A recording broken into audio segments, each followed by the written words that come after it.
तो चलिए बच्चों अपन स्टार्ट करते हैं alternative questions, doubt class, long questions. तो बच्चों क्वेश्चन नंबर 4, ये आपका डाउट है, a coil of inductance L is equal to 0.5 Henry and resistance 100 ohm is connected to 240 volts 50 hertz supply. What are the maximum current I naught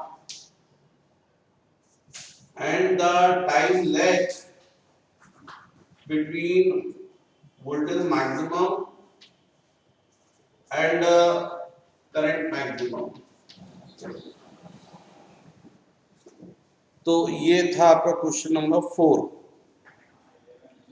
हालांकि ऐसा same question मैंने आपको करवाया था। चलिए क्वेश्चन नंबर 4, तो सॉल्यूशन, ये आरएल सर्किट दिख रहा है बच्चों, एल है और आर है। तो आपको सबसे पहले इंपेडेंस निकाल लेना चाहिए और वी नॉट फाइंड कर लेना चाहिए, क्योंकि V R L is given है, इससे वी नॉट निकल आएगा। V naught upon I naught is equal to Z होता है।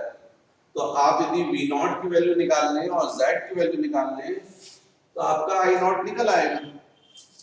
तो आपको सबसे पहले जेड फाइंड करना चाहिए। ये तो आप समझ ही गए ना कि ये करंट हो गया, ये हो गया वी आर और ये होगा वी एल।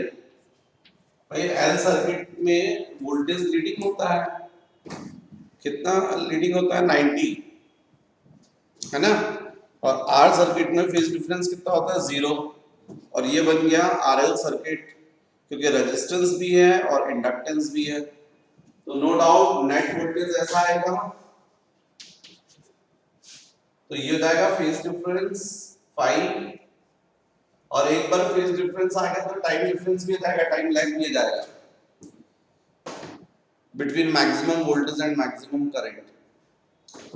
तो सबसे पहले आप रिजल्टेंट वोल्टेज जैसे V is equal to root over, क्योंकि VL का लाइक वेक्टर यहां ड्रॉ करोगे ना। अब यदि आप देखें पाइथागोरस थ्योरम, तो hypotenuse V is equal to आप क्या बोलोगे, VR square plus VL square. अब ये V आपका क्या हो जाएगा, I into Z जाएगा root over I into R square, और ये जाएगा I into XL square.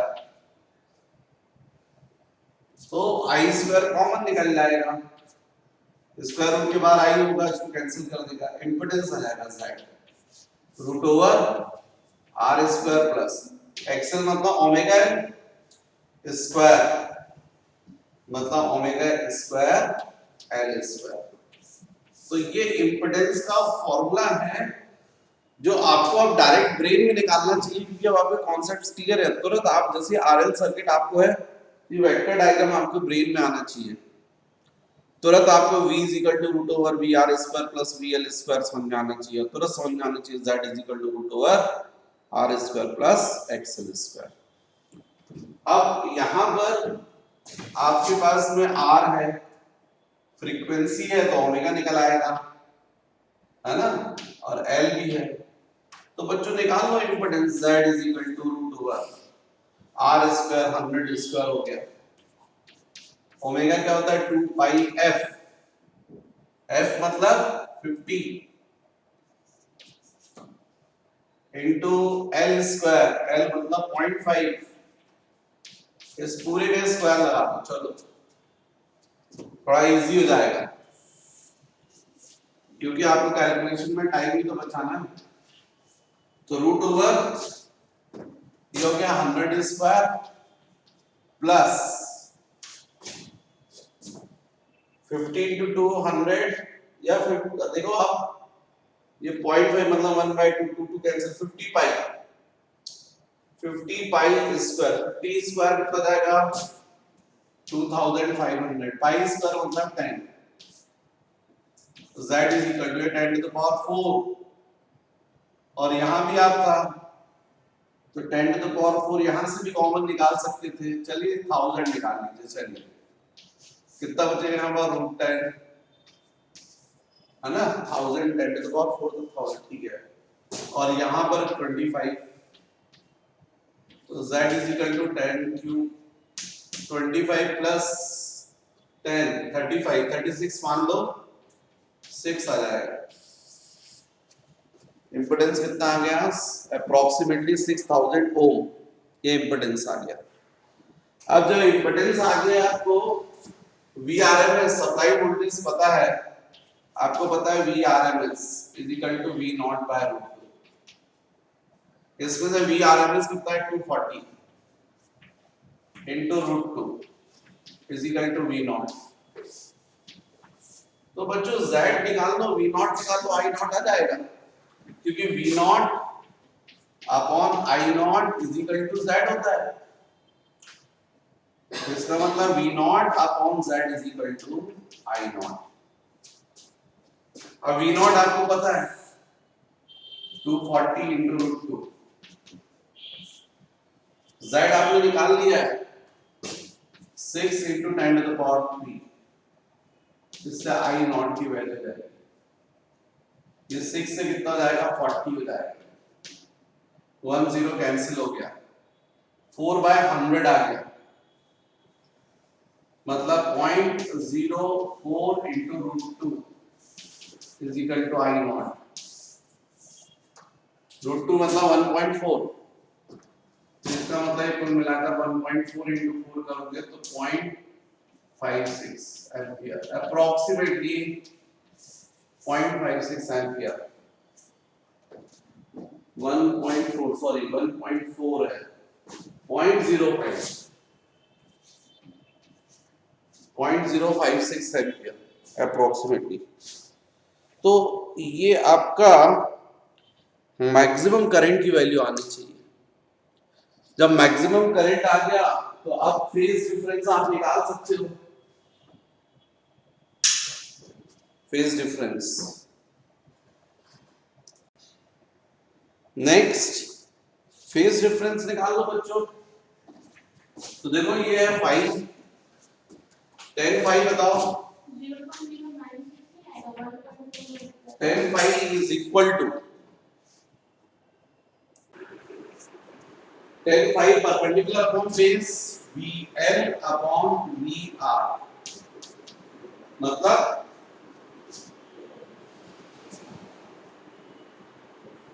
IXL upon IR, II cancel, 10 5 XL omega L by R, 10 5 omega 2 pi F L 0.5 upon R 100, 50 to 200 cancel, pi into 1 point pi into 0.5, 10 pi is equal to 0.5 pi,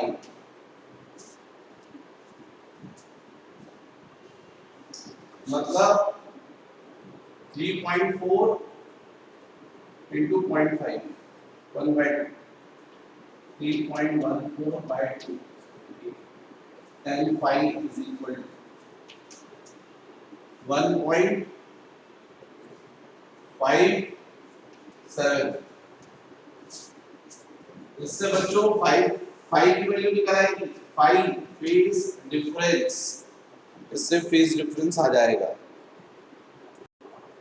तो बच्चों यहाँ time lag के लिए आपका formula क्या जाएगा, del T, तो del T is equal to 5/2 pi into T, इसमें time difference del T is equal to, phase difference आपने निकाला है 57.7 degree, 57.5 degree divided by 2 pi radian, 2 pi radian का मतलब 360 डिग्री, क्योंकि डिग्री में सब्स्टिट्यूट कर रहे हो ना आप ये, इसलिए तो ये जो लगेगा 360 डिग्री इनटू कैपिटल टी। अब कैपिटल टी टाइम पीरियड नहीं पता, फ्रीक्वेंसी तो पता है, तो टाइम पीरियड कितना हो जाएगा 1/f और फ्रीक्वेंसी कितनी है 50। तो यदि हम इसको सॉल्व करेंगे तो आपका डेल्टी जो है वो आना चाहिए, आंसर आना चाहिए। तो इसको सॉल्व करने से आपका आंसर आ रहा है 3.2 into 10 to the power minus 3 second. और बच्चों यही आपका आंसर है। तो आप ध्यान रखिए क्वेश्चन नंबर 4 एकदम सिंपल था। इस टाइप का मैंने एक क्वेश्चन करवाया है, मुझे याद है, आप प्रीवियस वीडियो को देखिए, सेम इसी टाइप का मैंने क्वेश्चन करवाया। भाई एल दिया है आपको, आर दिया है, आप इम्पिडेंस निकाल लीजिए जेड की वैल्यू, फिर आपको V R M S given है, सप्लाई वोल्टेज गिवन है, उससे आप वी नॉट निकाल लीजिए। जब आपके पास में वी नॉट मिल जाएगा और जेड मिल जाएगा तो आप आई नॉट फाइंड कर लेंगे। V naught upon I naught क्या होता है जेड। मतलब तो आपके ब्रेन में आना चाहिए कि भाई हमको यदि आई नॉट फाइंड करना है तो कैसे फाइंड करेंगे। तो हमको मालूम है V naught upon I naught is equal to Z. तो आई नॉट निकालने के लिए क्या रिक्वायर्ड है वी नॉट और जेड। वी नॉट आप वी आर एम एस से निकाल सकते हो और जेड आप जो आर और एल की वैल्यूज थी उससे निकाल सकते थे और फ्रीक्वेंसी भी गिवन थी। तो ऐसे सोचना है इस क्वेश्चंस को। बच्चों ये जो क्वेश्चन 4 है इसमें मुझसे कैलकुलेशन मिस्टेक हुई है, जो मेरे पास बच्चे बैठे हुए उन्होंने चेक करके बताया मुझे, वो यहाँ पर मुझसे मिस्टेक हुई थी। ये जो 10 to the power 3 है वो रूट के अंदर रहेगा ना, तो ये बात समझे आप। यहाँ पर ऐसा है 10 to the power 3 कॉमन निकाल लोगे तो ये बचेगा यहाँ पर 10 और ये जाएगा आपका 25। और जब आप इसको सॉल्व करोगे तो 25 plus 10 35 35 into 10 to the power 3 इसका स्क्वायर रूट लोगे तो 187 हमारा, मतलब जो इम्पीडेंस है वही आएगा। जब इम्पीडेंस की वैल्यू आ गई तो फिर आपको VRMS निकाला आपने, तो VRMS is equal to V naught by root 2। VRMS हमको गिवन है 240, रूट 2 को क्रॉस मल्टीप्लाई करके तो V naught आ गया। जब V naught upon I naught करोगे तो Z, तो इसका मतलब है V naught upon Z is equal to I naught। Value हमने सब्स्टिट्यूट करा यहाँ पर 2 V naught की वैल्यू 240 into root 2 अपॉन 3, कुल मिलाकर आपका I naught की वैल्यू आ रही है I naught, ये I naught की वैल्यू आ रही है 1.81 एम्पियर, जो हमको फाइंड करना था। पीक करेंगे उसके बाद फिर तो कोई प्रॉब्लम नहीं है, क्योंकि फेज डिफरेंस में कहीं कोई कैलकुलेशन मिस्टेक नहीं। यहाँ कैलकुलेशन मिस्टेक हुई थी जो मैंने अब करेक्ट कर दी है।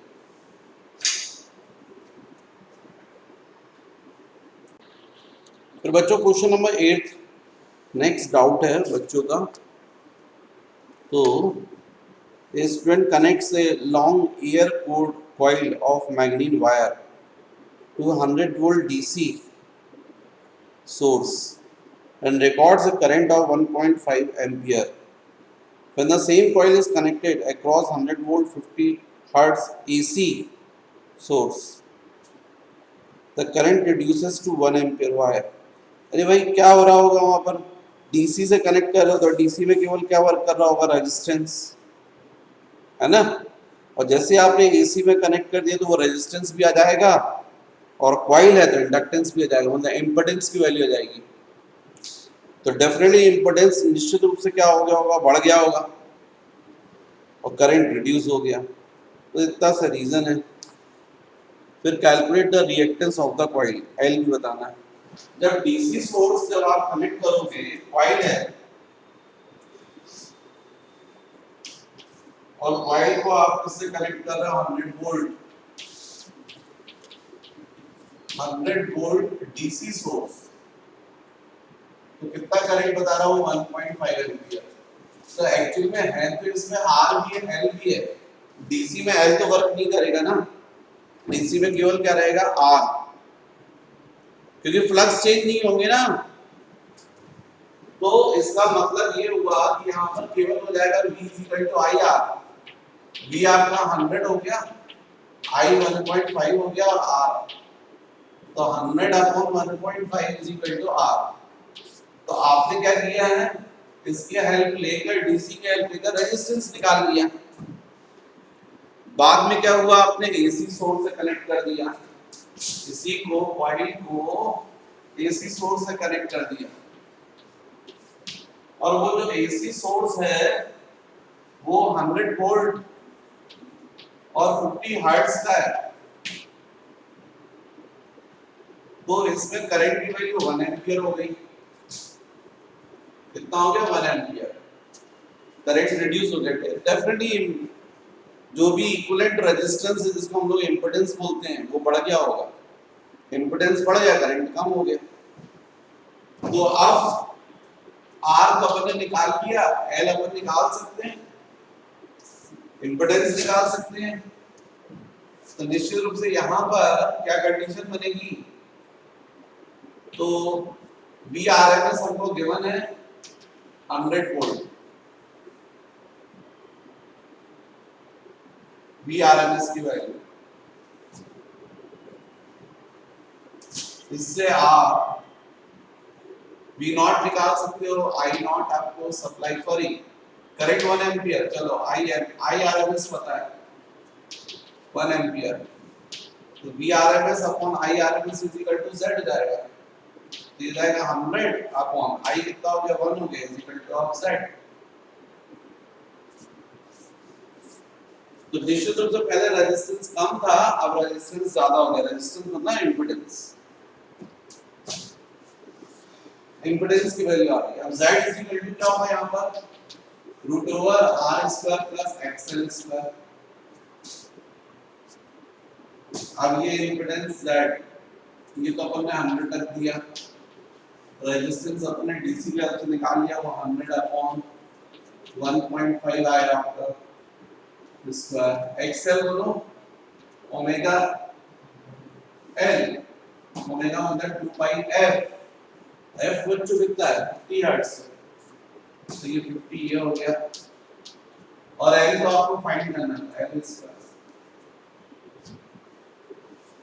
अब क्या है यहाँ पर? ये 100 स्क्वायर का, ये भी 100 स्क्वायर अपॉन 1.5 स्क्वायर प्लस ये जाएगा 100 पाई L स्क्वायर।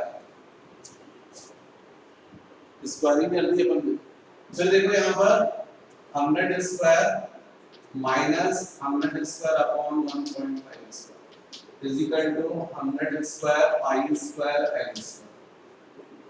ये 100 स्क्वायर कॉमन निकल गया, 1 minus 1 upon 1.5 square is equal to 100 square. ये पाई स्क्वायर होता है अप्रोक्सीमेटली 10 into L स्क्वायर। तो 100 स्क्वायर क्या होगा? कैंसिल हो गया। इसको क्रॉस मल्टीप्लाई करोगे 1.5 square minus 1 upon 1.5 square is equal to कितना होगा? 10 into L square.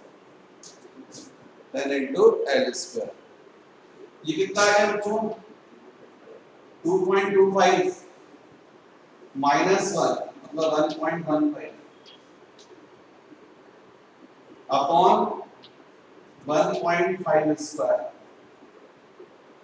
into 10 is equal to L square. तो L is equal to root over, यहाँ पर ये हो जाएगा 1 upon 1.5 root over 0.115 is equal to of L। इसको सॉल्व कर लीजिएगा, जो भी आंसर आएगा इतने हैंडी ये आपका आंसर आ जाएगा। बच्चों कभी कभी हम लोग भी गलत कर देते हैं। तो यहाँ पर एक्चुअली में रिएक्टेंस निकालना था, रिएक्टेंस मतलब एक्सेल, और अपन ने क्या निकाला था वहाँ पर? इंडक्टेंस। तो एक्चुअली में रिक्वायर्ड ही नहीं थी, जरूरत ही नहीं थी ना इतना कैलकुलेशन की। रिएक्टेंस पर बोला है तो रिएक्टेंस के लिए हम लोग कुछ नहीं करना था, यही बस ये R square plus XL square, बस इतना करना था। ये XL स्क्वायर जिससे अपना यही आंसर आ जाता और सीधे 74.53। यदि आप इसको सॉल्व करते तो 100 स्क्वायर ही हो जाता, 100 square minus 100 square upon 1.5 square equal to XL square. 100 square आपका कॉमन निकला, आपका 1 minus 1 upon 1.5 square is equal to XL square. तो ये जाता है आपका 100 स्क्वायर, ये जाता है आपका 2.25 माइनस 1 अपॉन 2.25 है तो 1.5 square is equal two of XL square.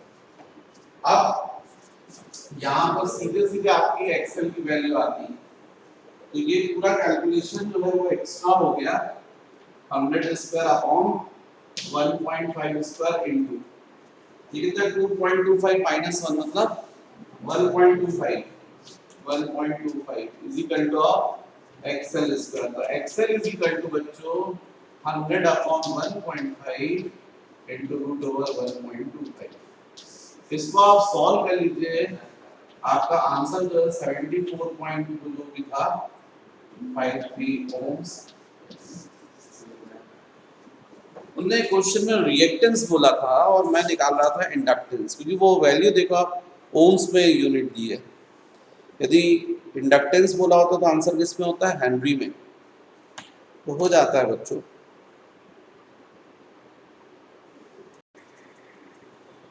बच्चों क्वेश्चन नंबर 12 सिंपल क्वेश्चन है। करंट की root mean square value given है 1.5 into 10 to the power minus 3 ampere. Angular frequency given है omega 100 radian per second. R की value given है, C की value given है, V RMS find करना है और जेड आपको फाइंड करना है। कौन सा सर्किट है, आरसी सर्किट है। तो इम्पीडेंस का फार्मूला जाएगा root over R square plus XC square. Impedance Z is equal to root over R की वैल्यू सब्स्टिट्यूट कर दो 10 to the power 4 square plus XC मतलब 1 अपॉन ओमेगा सी। तो नेक्स्ट देखो 10 to the power 4 square 10 to the power 8 आएगा plus 1 अपॉन omega 100 given है सी 0.5 into 10 power minus 6 स्क्वायर। इसको सॉल्व करते तो आपका इंपीडेंस आता है √5 into 10 to the power 4 ohms। जब इंपीडेंस आ गया तो Vrms upon Irms is equal to Z, V naught upon I naught भी Z होता है और Vrms upon Irms is equal to भी Z होता है। Vrms अपन को फाइंड करना है, Irms गिवन है, Z हमने कैलकुलेट कर लिया, सॉल्व कर लोगे आपका Vrms की वैल्यू हो जाएगी। तो ये हो गया बच्चों क्वेश्चन नंबर 12। नेक्स्ट किसी बच्चे का डाउट है क्वेश्चन नंबर 15, और क्वेश्चन नंबर 15 है a 25 microfarad capacitor, question number 25 sorry 15 C is equal to 25 microfarad, a 0.1 Henry inductor L 0.1 Henry and 25 ohm resistor R are connected in series with an AC source of E is equal to D10 sin D14 T। Instantaneous EMF की value equation given है, find the frequency of the EMF, frequency of EMF। Second, the reactance of the circuit, reactance XL।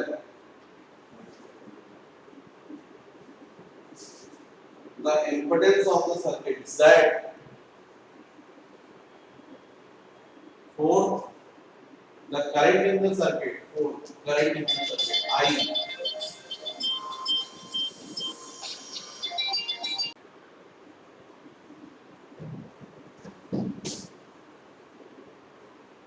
Frequency,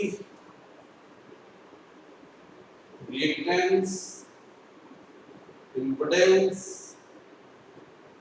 current in the circuit, तो इसका मतलब IRMS, supply current मतलब root की use करेंगे, and the phase angle phi। Also find the effective voltage across capacitor, inductor and resistor, सब बताना है। 6 VL बताना है, VC बताना है, VR, सारी चीजें बच्चों इस क्वेश्चन में पूछ ली गई है आपसे। और ये सर्किट भी कौन सा है, LCR सर्किट।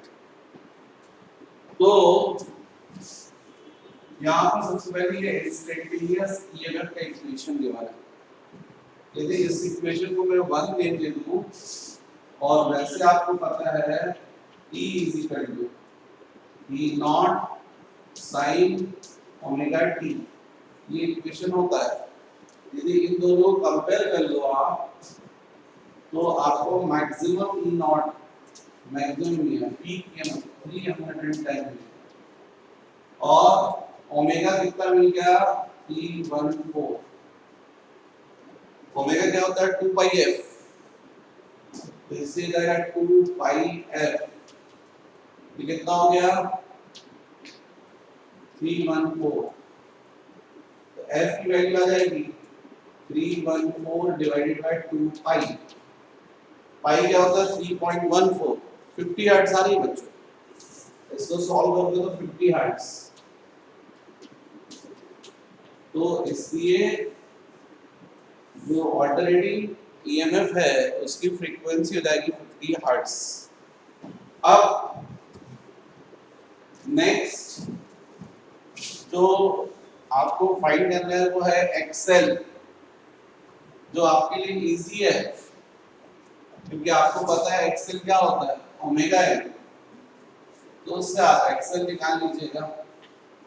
ओमेगा आपको क्वेश्चन में गिवन है 314। तो ये फर्स्ट आंसर हो गया। Second XL omega L, omega कितना है आपका 314 और एल क्वेश्चन में गिवन है 0.1, तो 31.4 ओम। ये आ गया बच्चों आप लोग का एक्सेल। ठीक है 30 ओमेगा 331 और एल हमको बच्चों 0.1 था। फिर इम्पीडेंस, तो इम्पीडेंस के लिए क्या करोगे थर्ड इम्पीडेंस Z क्या होता है root over R square plus XL minus XC square. LCR circuit का तो यही था इम्पीडेंस के लिए। अब XL तो आपके पास में है, XC और निकाल लो तो 1 अपॉन omega C, omega 314 C 25 micro, micro मतलब 10 टू पावर माइनस 6 ऊपर जाएगा 10 to the power 6, 314 into of 25। इससे XC की वैल्यू आ जाएगी। तो XC आप सॉल्व कर सकते हैं इससे। तो बच्चों सिंपल ये क्वेश्चन नंबर 15 मैंने यहाँ पर सॉल्व किया हुआ है। आपको देखें E is equal to E naught sin omega t अपना इंस्टेंटेनियस ईएमएफ का इक्वेशन होता है और ये हमको गिवन है। दोनों को कंपेयर कर लो तो उससे E naught की वैल्यू मैक्सिमम और पीक ईएमएफ निकल आएगा, पीक वोल्टेज। और एंगुलर फ्रीक्वेंसी जो है ओमेगा हो जाएगी 314। तो जब एंगुलर फ्रीक्वेंसी होगी तो फ्रीक्वेंसी निकाल सकते हो क्योंकि ओमेगा होता है 2 पाई f, तो फ्रीक्वेंसी रहेगी 50 हर्ट्ज। ये फर्स्ट आंसर। फिर सेकंड हमको बोला है इंडक्टिव रिएक्टेंस XL। तो XL होता है ओमेगा एल, ओमेगा 314 और L हमको क्वेश्चन में क्या है इससे 31.4 ओम आएगा। और जो आपको वहां पर बुकलेट में या आपको जो आंसर दिया वो गलत है, एक्चुअल आंसर ये होना चाहिए। फिर उसके बाद इम्पीडेंस, तो root over R square plus XL minus XC square हो जाएगा क्योंकि ये LCR सर्किट है। तो LCR सर्किट में इम्पीडेंस होता है root over R square plus XL minus XC square. अब R तो आपको गिवन है और XL आपने निकाल लिया, XC वो नहीं पता है तो XC निकाल लो अलग से। तो XC क्या होता है 1 अपॉन ओमेगा C, ओमेगा हो गया 314 और C की वैल्यू क्वेश्चन में गिवन है। तो इससे लिए अपन सॉल्व करते तो बच्चों XC की वैल्यू आ गई 127 ओम्स। तो Z is equal to root over 25 square plus 31.4 minus 127 square. Finally solve करोगे तो इंपेडेंस जो है हो जाएगा 98.8। यदि हमारा एक्सेल गलत होता तो ये आंसर नहीं आता। ये उसने सही दिया है, अप्रोक्सीमेटली 99 दिया और हमारा भी वही आ रहा है। फिर बच्चों हमको नेक्स्ट फाइंड करना है IRMS। तो VRMS upon IRMS is equal to Z, और VRMS क्या होता है, V naught by root 2 upon Z cos 20 is equal to IRMS। तो अब आपके पास में V नॉट की वैल्यू सब्स्टिट्यूट कर दिया, रूट 2 और Z की वैल्यू, इससे आ जाएगा आपका IRMS 2.2। ठीक है, फिर फेज डिफरेंस निकालना है। तो आप वेक्टर डायग्राम को इमेजिन करो, तो आपका परपेंडिकुलर क्या था, VC minus VL minus VC। यहाँ पर चूंकि अलग ही दिख रहा है तो मुझे ऐसा लग रहा है कि आप देखिए एक्सेल जो है वो कम है, XC जो है वो ज्यादा है, तो डेफिनेटली VC भी ज्यादा होगा, इसलिए tan फाई क्या आ जाएगा, VC minus VL upon VR। अब सब में आई सेम रहेगा, तो आई न्यूमरेटर का आई और डिनोमिनेटर का आई कैंसिल हो जाएगा, तो tan phi is equal to क्या हो जाएगा, XC minus XL upon R। XC की वैल्यू रख दीजिए 127, XL की वैल्यू 31.4 अपॉन R की वैल्यू 3.82 आएगा, tan इनवर्स कर दीजिए, phi निकल आएगा 75 डिग्री। अब इसके बाद आपको VL, VC और VR निकालना है। तो voltage V is equal to IR होता है ना, तो यहाँ भी क्या होगा, VL क्या होगा, I इंटू XL। I कौन सा वाला, IRMS सप्लाई करंट, वो आपने निकाला है यहाँ पर ये। तो यदि हम इसकी हेल्प लें तो फिर आपके लिए नेक्स्ट भी बहुत आसान रहेगा। तो इसको मैं अलग करता हूँ। अब यहाँ पर देखिए आप, तो नेक्स्ट पार्ट आपका question number 6, VL I into XL। IRMS supply current ये कितना है 2.21, और एक्सेल आपने निकाला है 31.4। इसको सॉल्व कर लेंगे तो इतने वोल्ट्स आ जाएगा।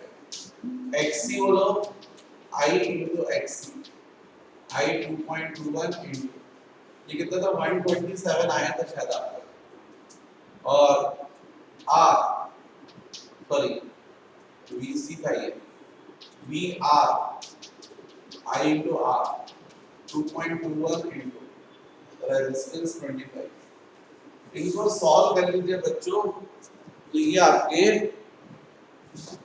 नेक्स्ट जो आपको पूछना था ना इफेक्टिव वोल्टेजेस, वो आ जाएंगे।